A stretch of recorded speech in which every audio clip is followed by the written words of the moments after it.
Good afternoon and welcome to our Leader Ethics Wisconsin Candidate Development Forum. I'm Rusty Cunningham and I'm pleased to welcome you on behalf of our Leader Ethics Wisconsin board. I'd like to take a moment to thank our sponsors today, our program sponsors, in addition to Leader Ethics Wisconsin, the La Crosse Tribune, League of Women Voters of the La Crosse area, and the Chippewa Herald. We're also thankful to our virtual sponsors, Festival Foods, Leader Ethics Wisconsin, Roger and Kenna Christians, Joe and Pat Heim, Tom Houlihan, Suzanne Young, and Sally Lister. So to all, thank you so much for helping make this possible. Good government depends on good ethical leadership, and good leadership requires good people to run for office and serve constituents.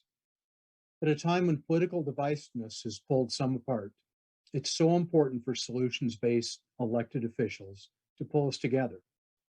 Serving on a school board or city council isn't necessarily glamorous and certainly not lucrative, but it's a wonderful way to have a positive impact on your community. To kick off our forum today, here's the Executive Director of Leader Ethics Wisconsin, Lee Rosh.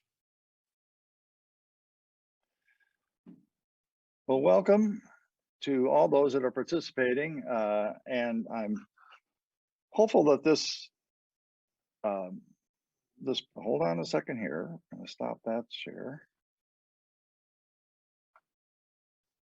I'm going to try to get the right video up. Here we are.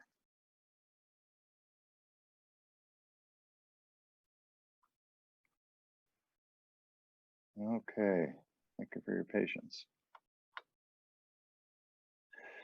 So this presentation is designed to try to give information about ethical leadership for candidates for school board or city council or anyone that wants to learn a bit more about how to develop an ethical leadership platform. And all right, and I'm just going to escape here.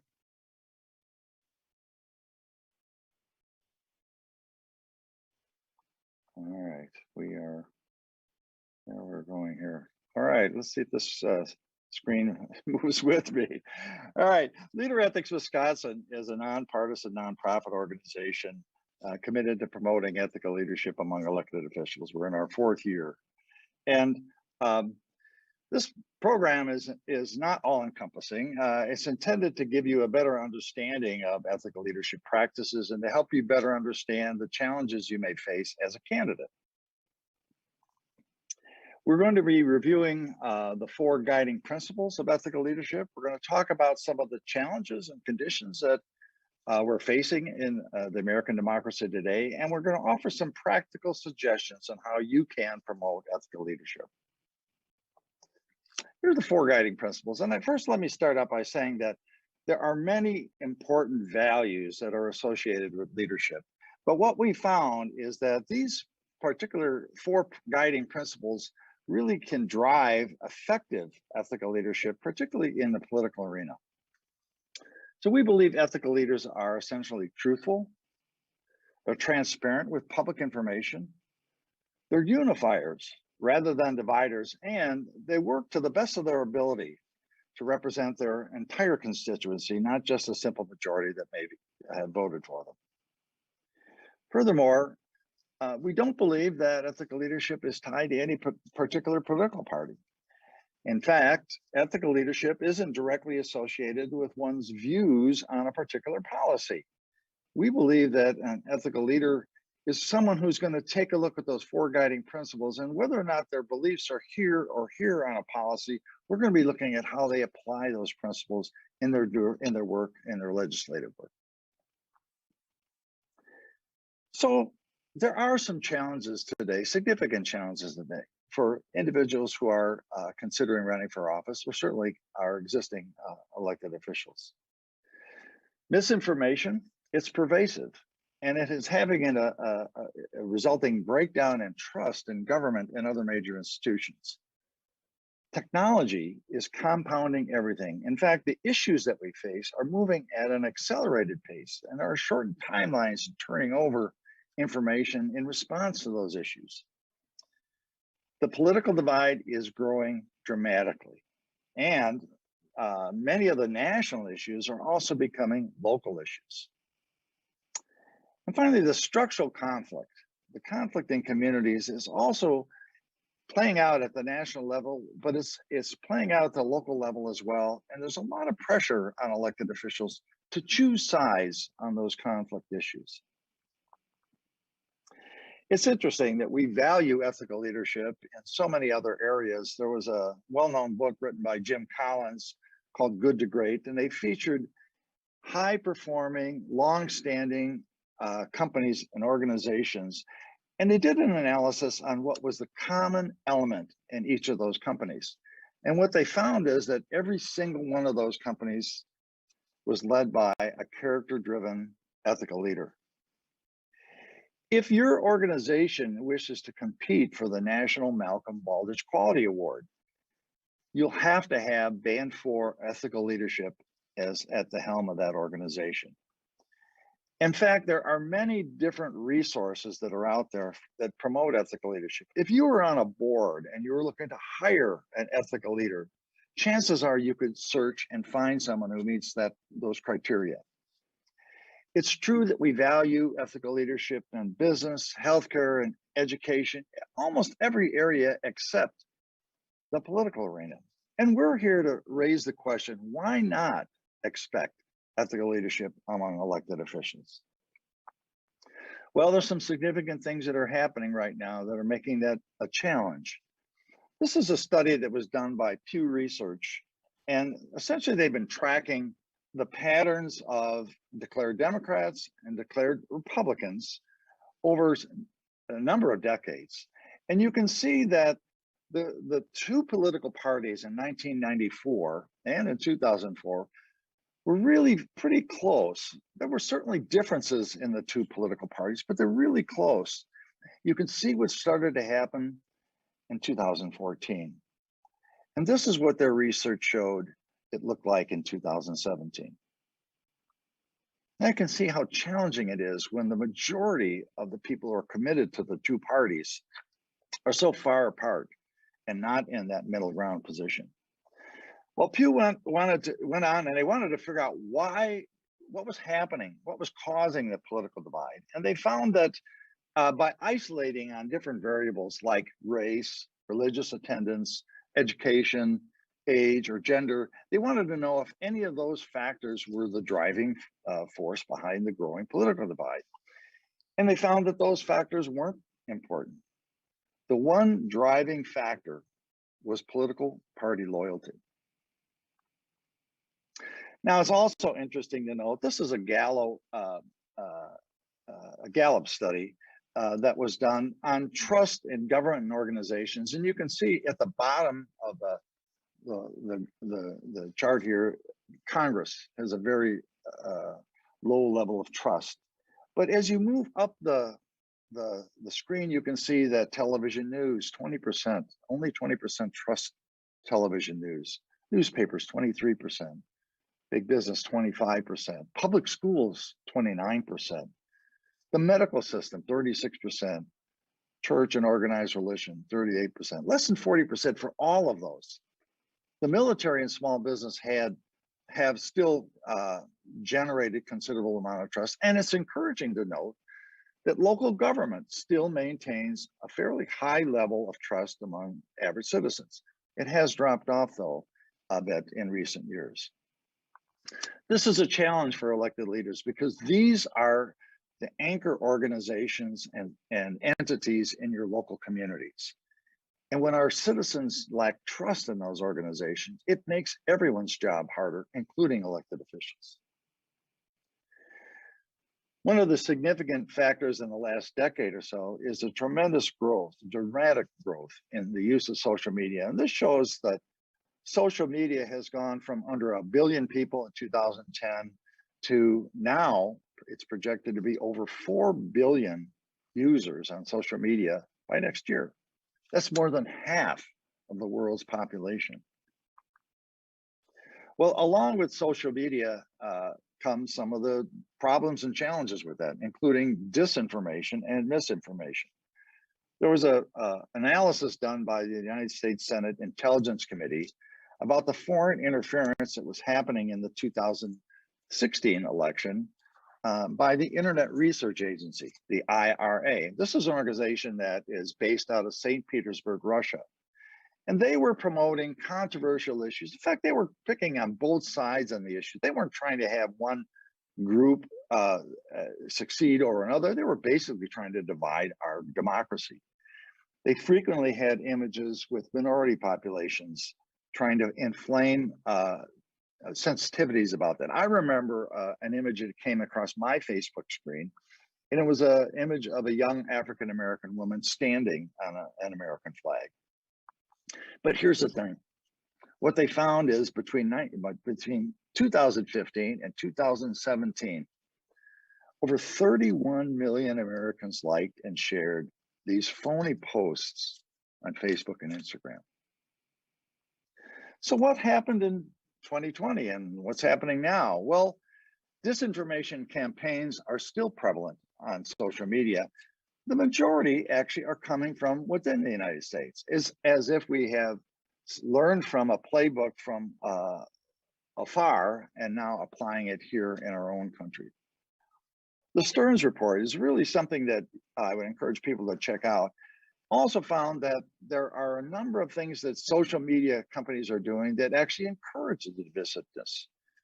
In fact, the recent Facebook whistleblower identified that the algorithms associated with anger and hatred have a multiplier effect. And it's actually good for business if you can get more people to like and share anger or hatred laden posts.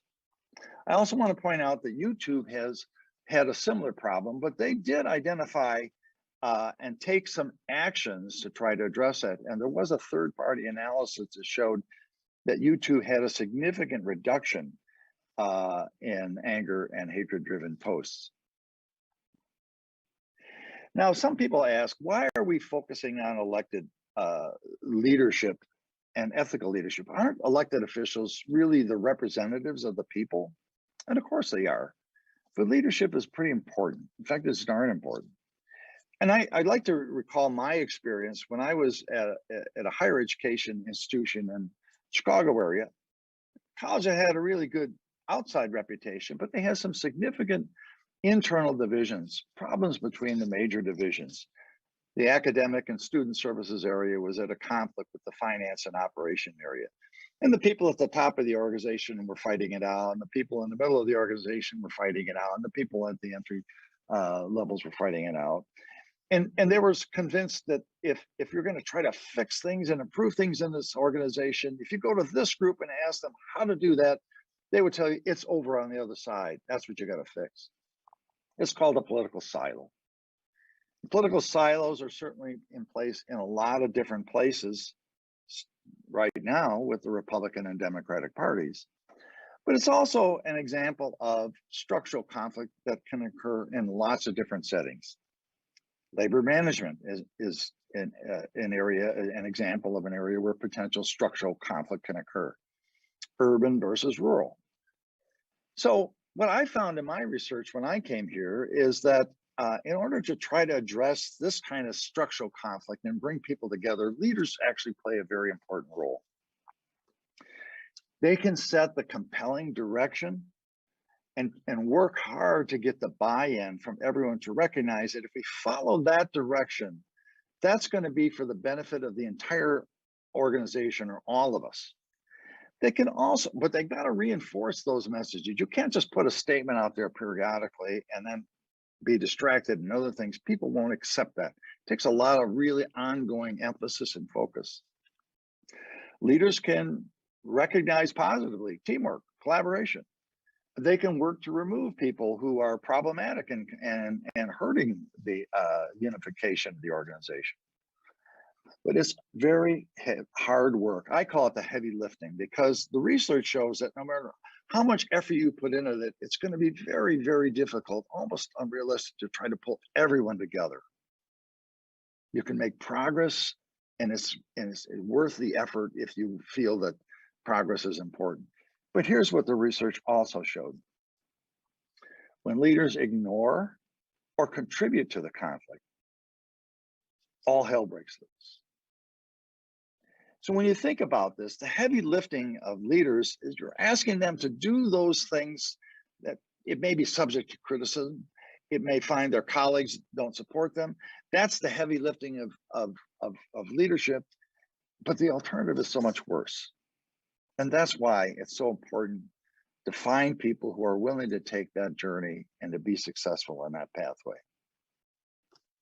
Okay, so what can you do about it? Well, here are some practical suggestions. We believe it's important to develop a political framework regarding ethical leadership. It's kind of using the resources that are out there and get a better handle on that and how it works for you in your setting. We suggest that you build a personal toolkit to promote ethical leadership and surround yourself with people who embrace ethical leaders. So here's one example. We believe LeaderEthics-Wisconsin is a good resource, a great resource for individuals. In addition to the ethics report, a monthly newsletter that gives examples of good ethical leadership in practice and some not so good examples. But we also bring in some outstanding speakers. And for example, here's an upcoming event where we're going to be offering suggestions on how to promote ethical leadership for public administrators during politically divided times. But there are other resources available too. We are not alone. I'd like to highlight Ballotpedia, for example, because they have a lot of information about issues that are happening in communities, states, all across the country.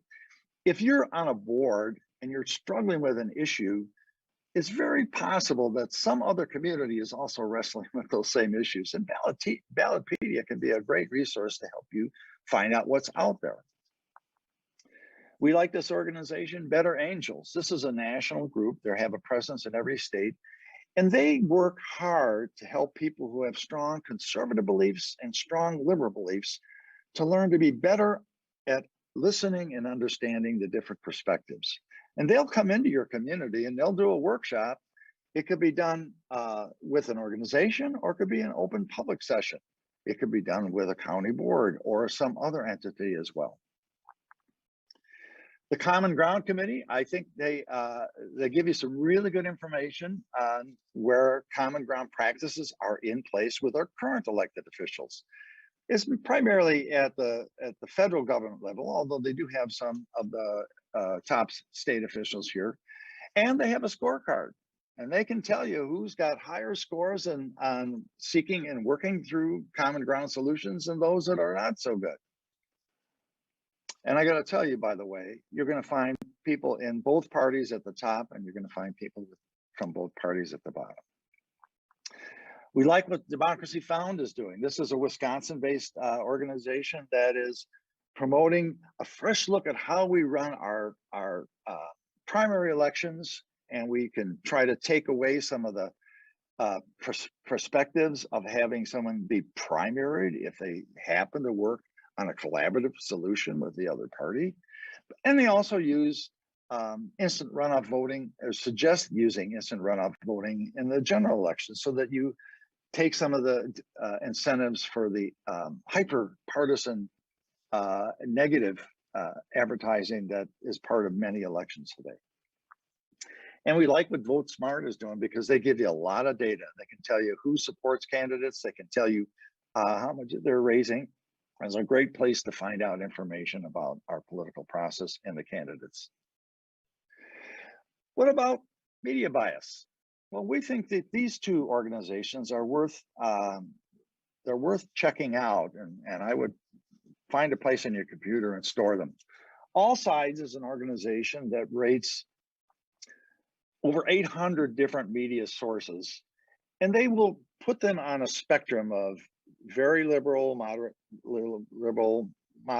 middle ground, somewhat conservative, very conservative.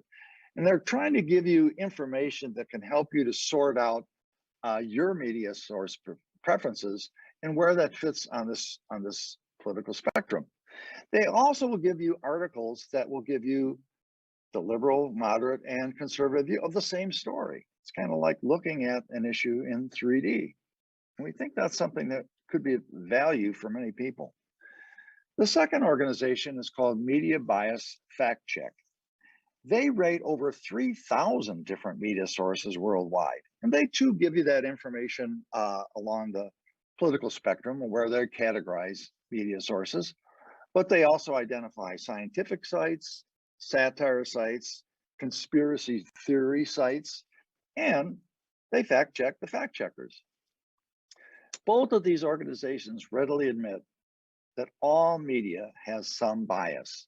They're not trying to persuade you where to look, they're trying to help educate you to be a better consumer of the media that you use. The second area is we encourage you to develop a toolkit, developing grassroots support. Leader Ethics Wisconsin has a citizens guide. It's available on our website and offers some practical suggestions for average citizens to consider when they're considering and going to vote. We also think that as a potential candidate, you should look at the political parties for their technical support. And there's even some resources available for independent candidates, such as the Virginia Nation. We encourage candidates to use social media wisely. That means fact check and source check information, but also when you find organizations that are like-minded and they're moving in the same direction that you want to move, that you should be following them. And you may not have time to follow all the things they're involved with, but you can catch those things that come across your screen occasionally that have significant value, and they can help you to stay current on some of those issues that are important to your ethical values and beliefs. And then we finally also encourage people, particularly for entry-level positions, to consider acquiring a member management software program. You know, some of these programs are really very inexpensive, and they can help you track your members or your followers or your friends. And that can become an important base should you decide to run for another term in your office or a position at a higher level. There's if you can go to the website and go to Capterra, they will give you a lot of information rating these different member management software programs, so you can pick the one that fits best for you.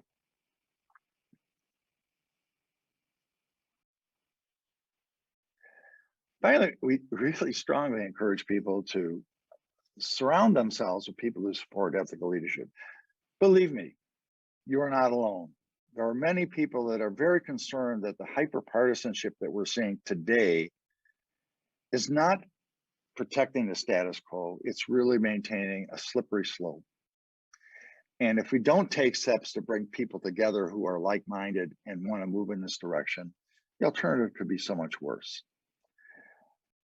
One final story I'd like to share, and this is an image of Congressman Mark Pocan, a very staunch Democrat, very liberal Democrat, congressman from the Madison area, and Speaker Robert Vos of the Assembly, a Republican, a very well-recognized conservative.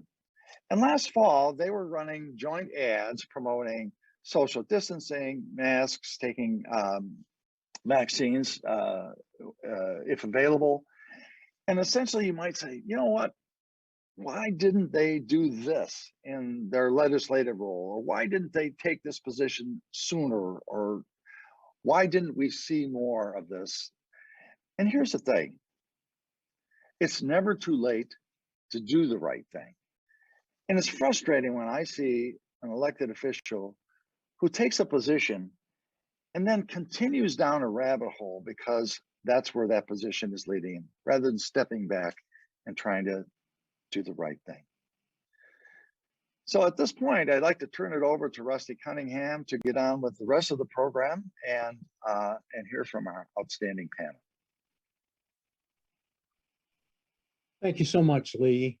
It is truly an honor today for me to introduce a couple of people I greatly admire. Veteran public servants who have served us in the Wisconsin legislature for many years. Both have earned a reputation for working across the aisle to improve life in our state. Steve Doyle has represented Western Wisconsin's 94th District in the State Assembly since 2011. The La Crosse native received his bachelor's from UW-La Crosse, where Steve subsequently taught, and his JD from the University of Wisconsin School of Law in 1986. He was elected to the La Crosse County Board that year and continues to serve today. For his bipartisanship in the legislature, Steve received the Ethical Leadership Award from LeaderEthics-Wisconsin in 2021.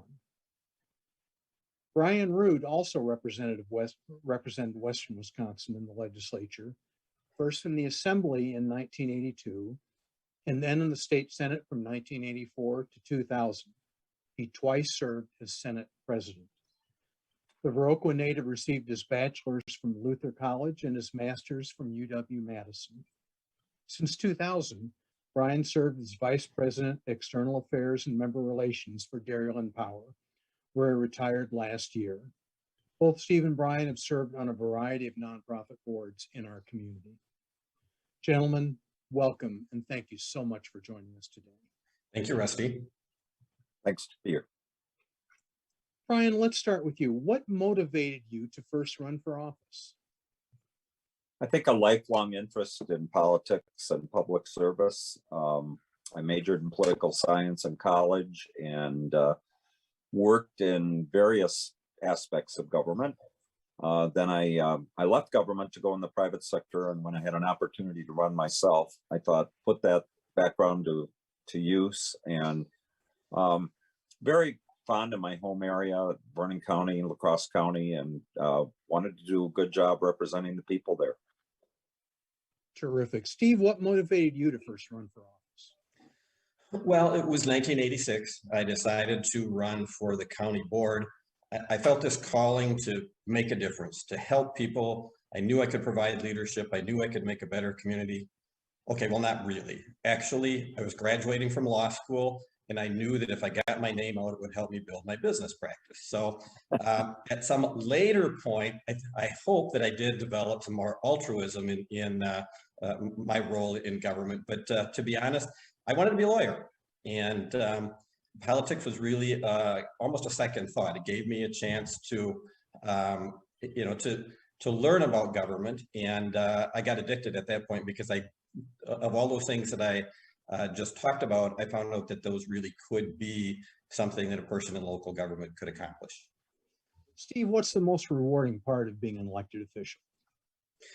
You know, it really would be that part of helping people, and that could be collectively or individually. So for example, last term, I was on the bipartisan study committee that looked at things like suicide prevention and adoption. The session before that, I worked on helping people who were in the child abuse and neglect arena.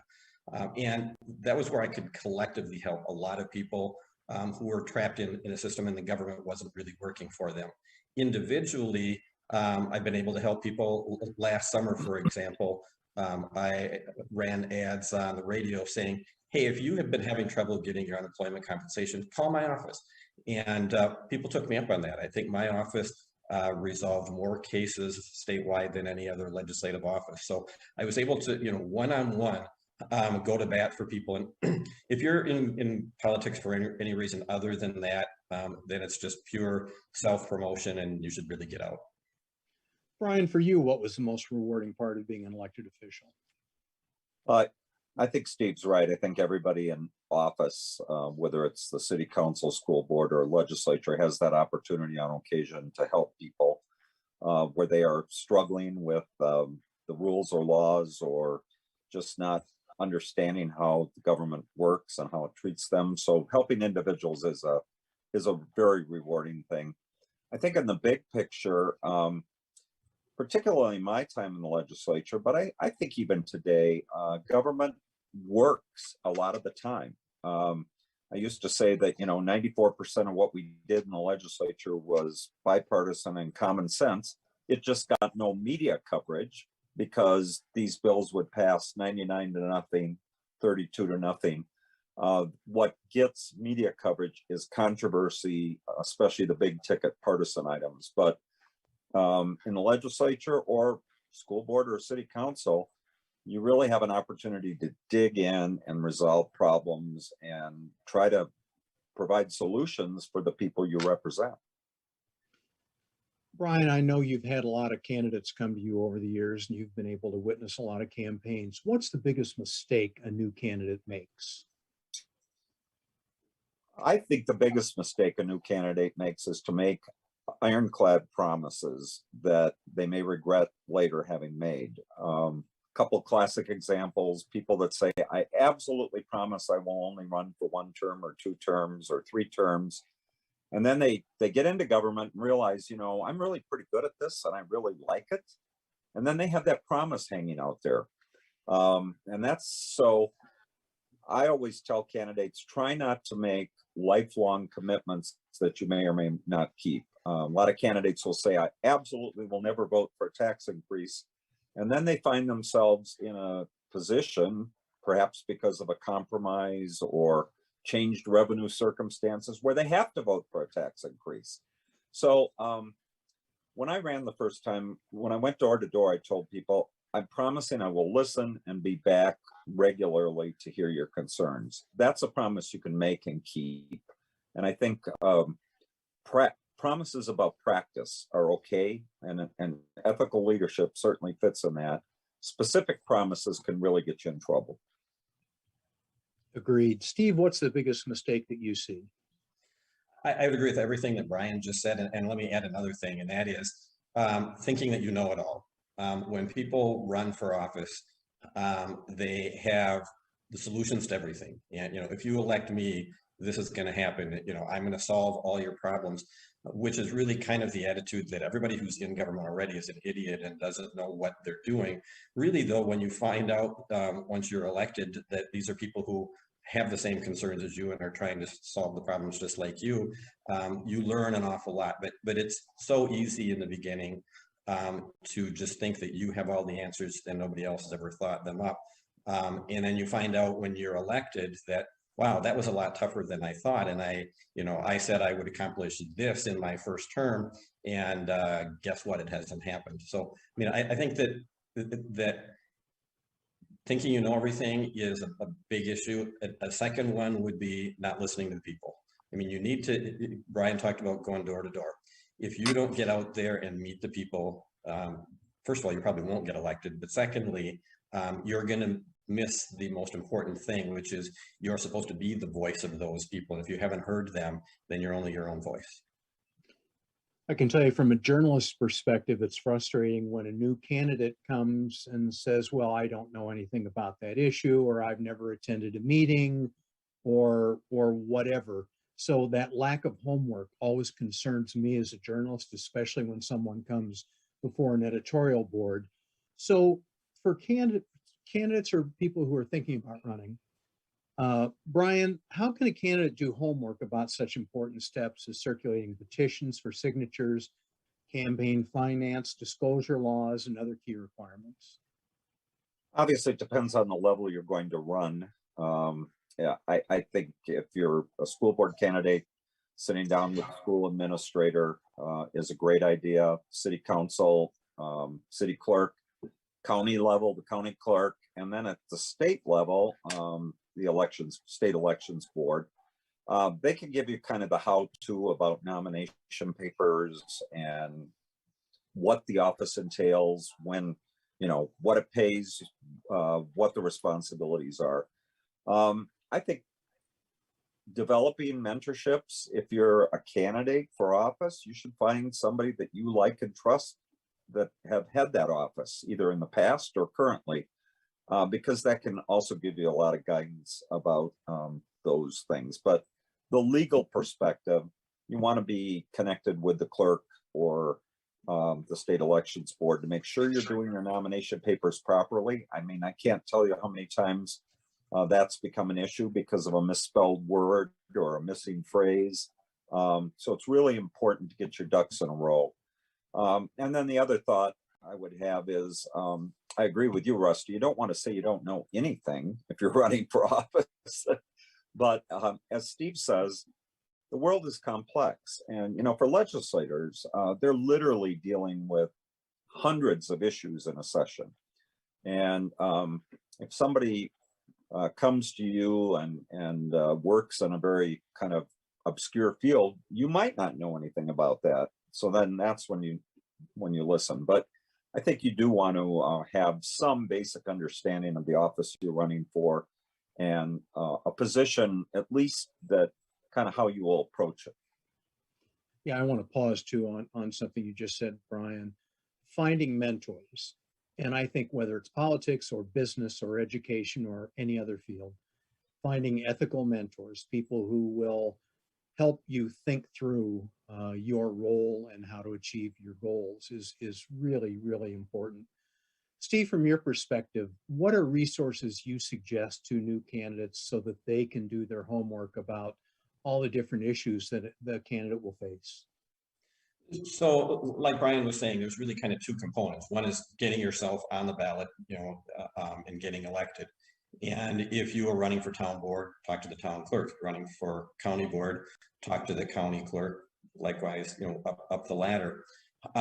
In La Crosse County, if you go to the county board website and you take a look at the county clerk's page under the election section, it has a checklist of things that you need to know to get yourself elected, or at least get yourself on the ballot. Your local municipal clerk has been through this a lot of times, and they can help you in that regard too. But then the other part of it, in terms of understanding the issues and doing a good job right from the get-go, talk to the people who are not necessarily the elected folks, but who've been around for a while. So, for example, in La Crosse County, where I'm on the county board, sit down with Steve O'Malley, our county administrator. Steve's been with us for years and years. He can give you all of the ins and outs of what's going on in county government so that you understand the issues a lot better. Town clerks, likewise, are a wealth of information, especially the ones that have been around for a long time. They can tell you where the bodies are buried, basically. I mean, they can give you a really good idea of the dynamics in their particular town, or the school administrators and so forth. And the interesting thing is, without any exception that I've ever seen, those people are anxious to talk to you. They would love to talk to a person who wants to run for their local office, and is reaching out to get their perspective. So don't be shy about that. Excellent. Brian, what's the biggest challenge to serving in an elected office? I think the time commitment is a challenge for everybody. And that's true if you're on the school board or the county board, certainly true in the legislature. The time commitment and the you end up being available 7 days a week, 24 hours a day. I know I had a friend who was village president in Coon Valley who said it was not uncommon to get a call about barking dogs at 11 p.m. on a Friday night. So it's not necessarily what you're supposed to be elected for, but people know they're elected officials, and that puts a challenge on it. For me, the hardest thing in the legislature was separating my personal life from the professional life, because I'd go out for fish on a Friday night and inevitably would hear somebody complain about property taxes. So you really have to figure out a way to separate that. There's nothing wrong with an answering machine. You don't have to call that barking dog person back at 11. You've got to figure out a way to separate that your personal life from the demands of the office. But as Steve said earlier, it's rewarding as well, because sometimes those calls on the weekend are the calls where you really can help somebody and build a friend for life. Steve, what do you consider the biggest challenge? I think the biggest challenge is probably you need a lot of patience. Government is designed for things not to happen fast. It can take years to deal with a particular issue or solve a problem. And if you think that you're going to solve it overnight, you're going to be disappointed in that regard, because the process normally involves a lot of people who may not think of the answers the same way that you do. And a lot of government thinks it's not just your body that's involved, it's your superiors, if you will. If you're a city, you've got to deal with the state. If you're a county, you've got to maybe deal with other counties and so forth. And so you have to have a lot of patience and just let the process play out and play out and never give up hope. I do want to talk about the work-life balance. And I'm not good at that. So I'm not able to tell you the best way to solve that. On the other hand, I can tell you that is one of the things that I think is really cool. When I go to Menards or Festival or Walmart, I invariably have people come up to me and they start talking, and I always pretend that I know who they are, even though a lot of times I don't, because as Brian can tell you, we meet a lot of people. But when people start talking about the issues, frequently they'll start out by saying, sorry to interrupt you. And my response always is, this is why I'm in this job. I like talking about government. I like talking about the issues. And sometimes they're upset about something. That's fine. Sometimes they just have some suggestions. That's great. But as far as I'm concerned, I don't mind not having that good work-life balance. My wife may not agree with with my decisions in that regard. But if you really want to separate yourself from the job, especially at the local level, yeah, you can do that. But like Brian said, your answering machine or your cell phone, don't answer it if you don't have to. It'll give you a chance to really focus on what is important in your life. And for me, government is important, but maybe for other people, it's it's a sideline. People who run for office for the first time and they're successful quickly figure out that there's campaigning and then there's serving. Brian, how are they different? Well, campaigning is certainly more physical activity, and really, if you're going to work hard at it the first time, it's an incredibly taxing task. Serving is, I think, I wouldn't say it's easier, but it's different. It's about using your personal skills and you're interacting with people.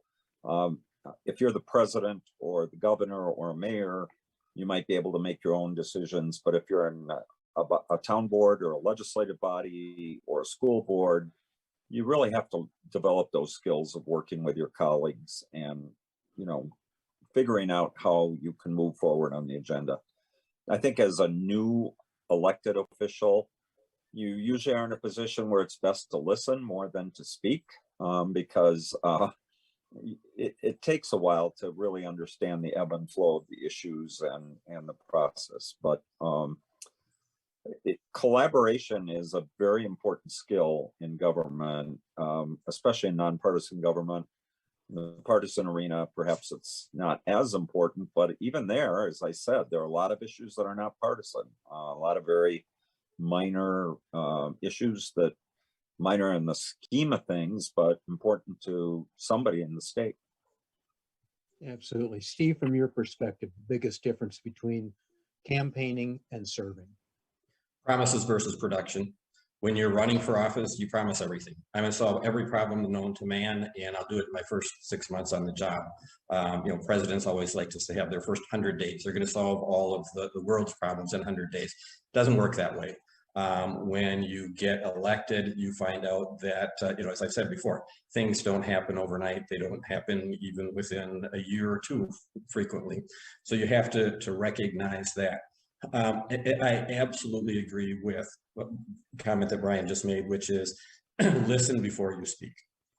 When I am talking with newly elected members of the county board or newly elected members of the state legislature in my role in our Democratic caucus, I always encourage them, don't say anything during the first several meetings, even though you want to because you know all the answers.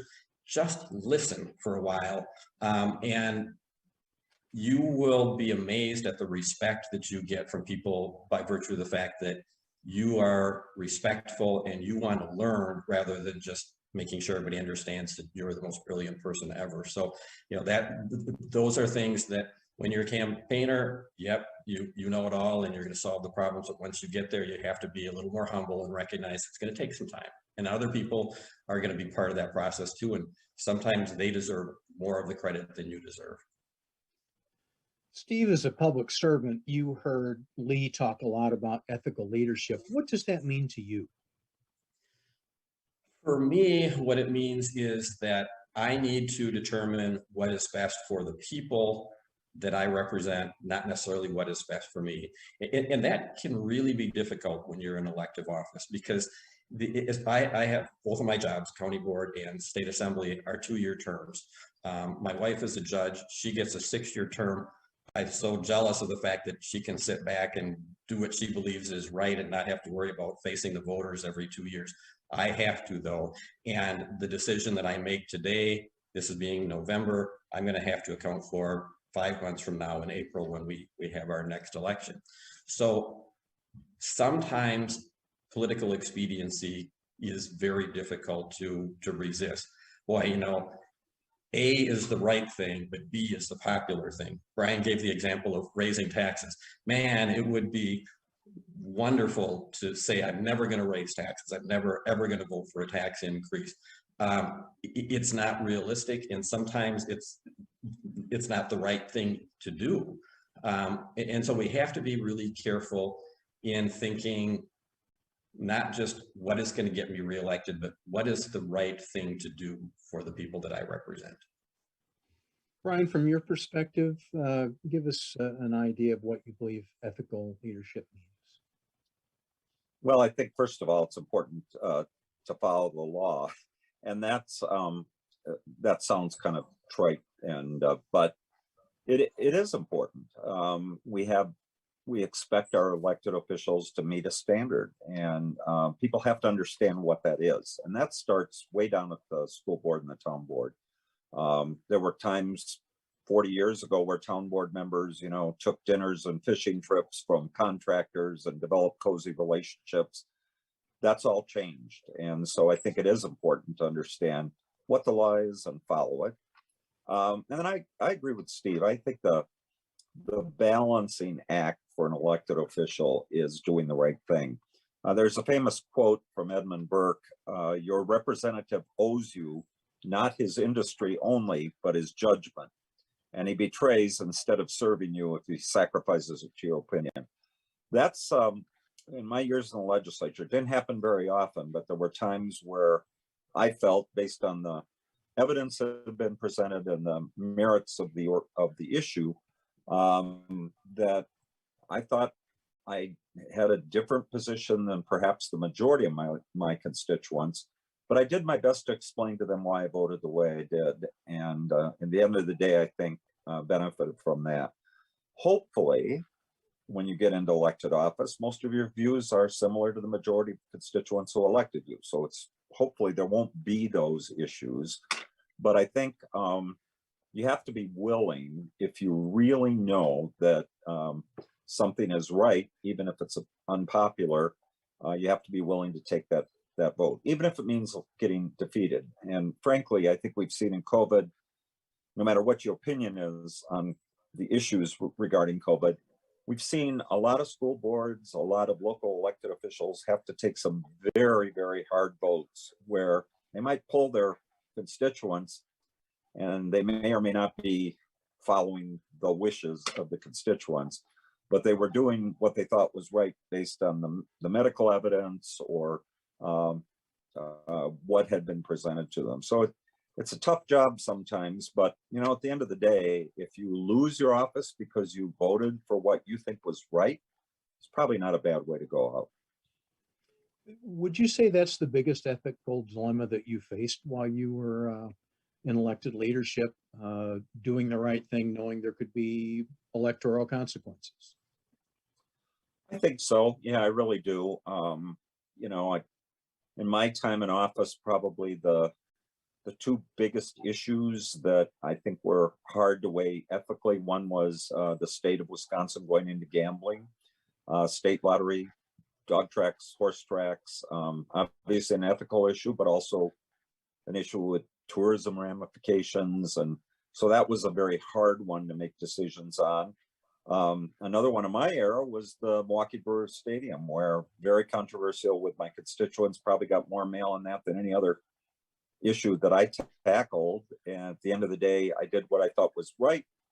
Frankly, I had a lot of friends who thought I should have voted the other way. But, you know, now looking back, 24 years later, I'm grateful that I did what I did and that baseball stayed in Wisconsin. So I think there are times you just, those issues, and you know, it's also sometimes hard to know what your constituents really feel, because you may be hearing, Steve may get 500 letters on an issue, and all those letters are being ginned up by somebody saying, write your legislator. And it may be that the vast majority of your constituents are completely opposite. So it's a balancing act. You have to weigh that. Steve, what kind of ethical dilemmas have you faced in elected office? You know, I want to kind of diverge a little bit from your specific question and pick up on a comment that occurred to me when Brian was talking. It is easier to deal with those things at the local level. If I am on the town board or county board and I make a decision and people don't like it and they unelect me, so I go practice law more and I make more money, big deal. If I'm a member of Congress or if I'm in the US Senate and I get defeated, that's my job, that's my career, that's the end of my political career in many situations. And so I think the higher you get, the more difficult it becomes to make those right versus wrong decisions where you set aside political expediency and you do the things that you know are right, but maybe are going to risk you not getting elected. You know, I know a lot of people, and you know, a person Brian and I know very well. Dan Kapanke had that issue with Act 10. You know, he was put on the spot. He was right in the crosshairs on that vote, and that probably determined the outcome of the next election when he was defeated, because people were so you know, upset about that vote. I'm not saying it was the right vote. I'm not saying it was the wrong vote. It was a tough vote. You know, so those are the kinds of things that those issues come along every once in a while. You just cringe when they come up, but you know, when you raise your hand and get sworn in, you agree that you're going to make the tough decisions. So I'm going to ask each of you one more question that I have, and then we have a couple of questions from our audience. Quickly, can you give me an idea, in the spirit of one person making a difference, what can one elected official do as an individual to make a difference? Brian?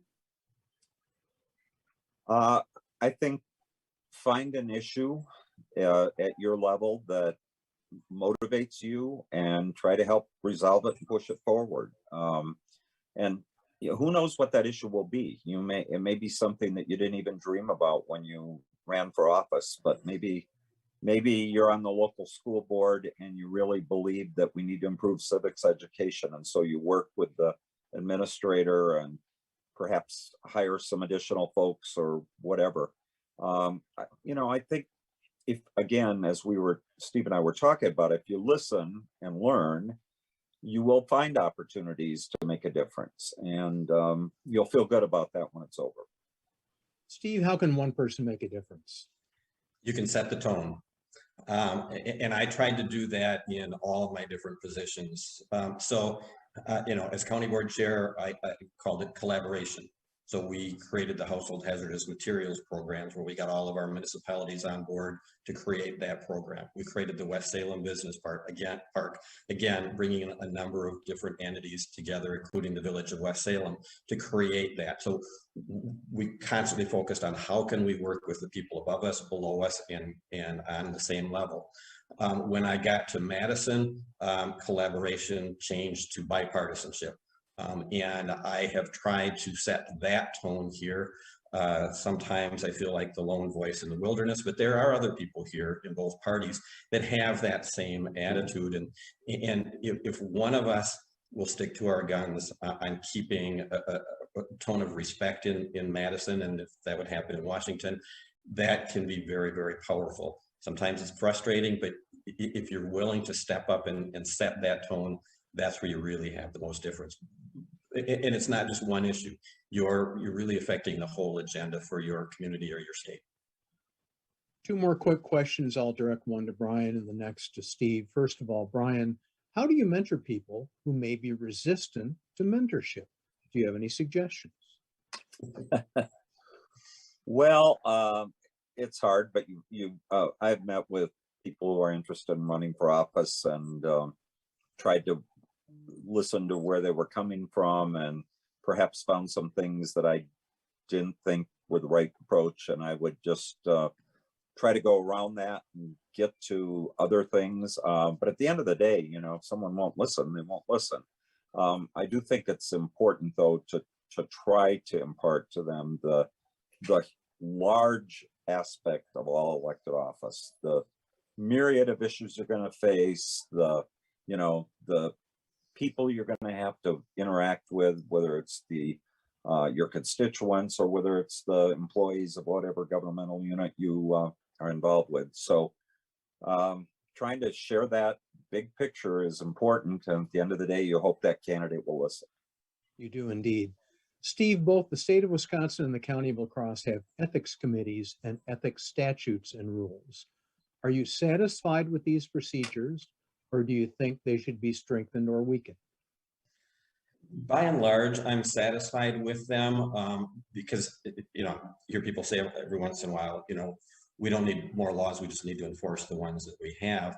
But sometimes those have unintended consequences. And let me give an example that I see at the state, and Brian will know what I'm talking about.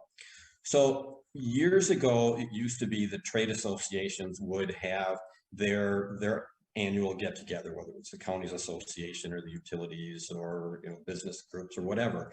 And people would get together and it'd be free food, free beer, free wine, free drinks, and so forth. And we'd have a great time. Then we had what was referred to as the caucus scandal in Madison, where people were campaigning on state time and being paid to do it. And so we tightened the rules. And so now when we have those gatherings here in Madison, we have to pay to go to them. Of course, legislators are cheap, so they don't go to them. And you might think, okay, that makes perfect sense. Well, let me tell you why that can be somewhat problematic. I don't know many of the freshman Republicans in the state legislature because I never crossed paths with them. You know, when I worked in the legislature years ago, we would go over to the concourse. They had double bubble. We'd sit and we'd drink and we'd have free hors d'oeuvres and we'd find about people's families and their dreams and in their life. The next day, it's hard to get on the floor of the legislature and just trash them. You know, we formed relationships, and now we just don't form the relationships in Madison. A lot of my colleagues, they just go home after session instead of staying around and socializing. And so we don't have that interpersonal connection that I think makes all the difference in the world. You know, our former colleague Lee Narrison used to sit at the cigar bar right off of the square with some of his friends. I'm not a cigar smoker, but I would stop by every once in a while and talk with them and have a drink with them because I enjoyed it and I got a lot out of it. And I learned as much about them as they learned about me, and that's good for the process. So, you know, again, it's that law of unintended consequences. If you elect ethical people, they are self-policing. If you don't elect ethical people, it doesn't matter what the rules say, they're going to do what they're going to do. Brian and Steve, we can't thank you enough for sharing your time and your wisdom with us. What a refreshing perspective on the roles that you've played and the importance of those roles and doing them ethically. So we greatly appreciate it. Thank you so much. Thank you. I will turn it back to Lee. Thanks, Lee. Well, I want to reinforce that thank you to our panelists today, Brian and Steve. You know, you really gave us a rich conversation with a lot of insight on the ins and outs of being an elected leader. And we think this is going to really be helpful for a lot of people that are trying to get that candid conversation they don't normally get. And a special thank you to Rusty Cunningham, because you really kept things moving in a conversational way that was very, I think it was informative for us, and it made it an entertaining experience as well. Our next events are coming up in December 7th. We will have a program on communicating with elected leaders, and we will have former staff members from members of Congress and the state Senate who will share their insight on how to be an effective communicator with an elected leader. And then on December 14th, there'll be a workshop led by Jim Shimalik, assistant professor from the University of Wisconsin-La Crosse, on ethical leadership for public administrators during politically divided times. So you go to LeaderEthics-Wi.org and you'll get more information on these programs, and I hope to see you then. Thank you all for being part of today's program. Have a great afternoon.